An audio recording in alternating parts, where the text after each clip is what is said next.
Գյորջյան Կասկադ 60 ամիս փուլային վճարում բազմաթիվ առավելություններ։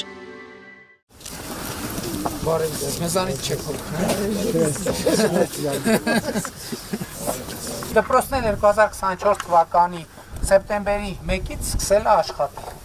Իրական Հայաստանի հաջորդ կարևոր կոմպոնենտը արդեն խոսեցինք, որ կրթությունն է, հանրակրթությունը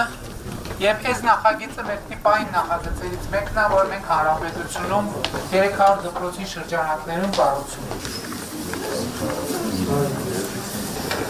Այս նախագծի մեջ հանդիսությունների սրահը կամ մեզ համար շատ կարևոր է, որ երեխեքը բեմ ունենա եւ ստեղծագործելու տարածություն ունենա եւ մեր բոլոր նորակառույց դպրոցներն են իմ ասում, խոսքը նորակառույցի մասին է եւ այնտեղ որտեղ վերակառուցված է, սա շատ կարևոր կրթական process-ի պարտադիր եւ կարևոր մաս է, որ երեխեքը ստեղծագործելու հարթակ ունենան, բայց մենք մեր պայմաններն են, որ այս դպրոցը մենակ երեխեքի համար, դեպս համայնքի համար, որովհետեւ ինչ ամուր ենթակառուցված է, որովհետեւ իրանց աճառուտը, իրանք նաեւ ծնողները պետք է հնարավորություն ունենան ստեղծարար գործունեություն, ուստեղ կարող են տրեյնինգներ լինել եւ այլն եւ այլն։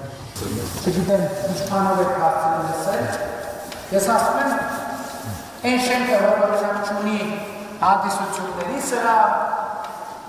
չունի մարզադահլիճ, դա դպրոց չի, որովհետեւ դպրոց շենքը որտեղ դաս են անում։ Բայց դպրոցը ինքը ամբողջական է, ոնց որ ասենք ենթադրենք, ասում եմ, պիջակը մի հատ թև չունենա։ Ինքը պիջակ չի, չէ՞։ Ինքը պիջակին մոտարկված, բայց թև չունենա, կոճակներ չունենա, գրպան չունենա, մենք իրան պիջակ կասենք, բայց չենք շենքին, որը չունի ֆիզկուլտուրայի դահլիճ, չունի մարզահրապարակ, ոնց ենք մենք այդ շենքին դպրոց ասում։ Հետևաբար ցանկացած կառույց, որը մենք անվանում ենք դպրոց, պետք է ունենա հանդիսությունների սրահ, պետք է ունենա մարզադահլիճ, պետք է ունենա մարզական բույն, հեծանիվներ, թենիսի սեղան, գնդակներ եւ այլն կտեսնենք։ Եվ շատ կարեւոր է, որ նաեւ նորմալ պայմաններ, շատ կարեւոր են համարում լաբորատորիաները։ Սա օրենք կենսաբանության լաբորատորիան է, իր լաբորատոր սարքավորումներով, բոլոր դպրոցներում ակվարիումներ ենք դնում, որ երեխեքը նաեւ խնամք տանեն ձկների նկատմամբ։ Այստեղ ֆիզիկայի աշխարհության կաբինետն է։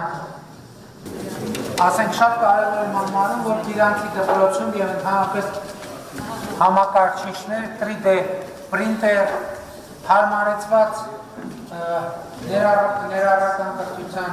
երեխաների համար վերելակող։ Մեր բոլոր մոդուլային դպրոցներում կա նաեւ ջերմոցային հատված։ Ինչպես կարող եք տեսնել, մի տարվա ընթացքում արհեստական խոտածածկը ահագին մաշել է, ինչը լավ է, ինչը շամոն խաղում են երեխեքը եւ ոչ միայն երեխեքը եւ մենք դեմ չենք ամեներին, որ մաշի, որովհետեւ կմաշի, նորը կդնենք։ Գույքը պետք է թարմացվի, գնդակը պետք է թարմացվի, ժամանակ առ ժամանակ պետք է նորոգվի։ Սուրբ Առաքելոց եկեղեցին 100%-ով պետական բյուջեից ֆինանսավորմամբ կառավարության միջոցներով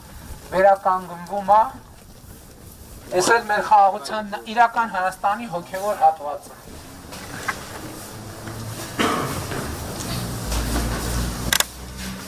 Շատ գեղեցիկ երկրորդ ճարտարապետության եկեղեցի է։ Վերականգնման աշխատանքները ամբողջությամբ ֆինանսավորվում է Հայաստանի Հանրապետության պետական բյուջեից եւ մենք շատ կարեւոր համարեցինք, որ այս նախագիծը իրացում իրականացնենք, որովհետև մեզ համար սա քաղաքական վերածննդի, պետական վերածննդի, նաև հոգևոր վերածննդի շատ կարևոր խորհրդանիշ է իրանցում մեզ համար։